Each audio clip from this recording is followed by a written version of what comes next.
حضرت ابو ہریرہ رضی اللہ تعالیٰ عنہ سے مروی ہے، 3 باتیں جس شخص میں ہوں گی اللہ پاک قیامت میں اس کا حساب بڑی آسانی سے لے گا اور اس بندے کو اپنی رحمت سے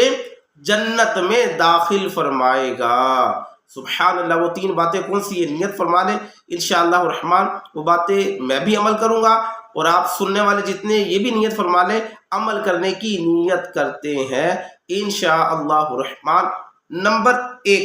جو تمہیں محروم کرے تم اسے عطا کرو، جو تمہیں محروم کرے تم اسے عطا کرو، جو تم پر ظلم کرے تم اسے معاف کر دو، جو تمہارے ساتھ زیادتی کرے اللہ کی رضا کے لیے اس کو معاف کر دو،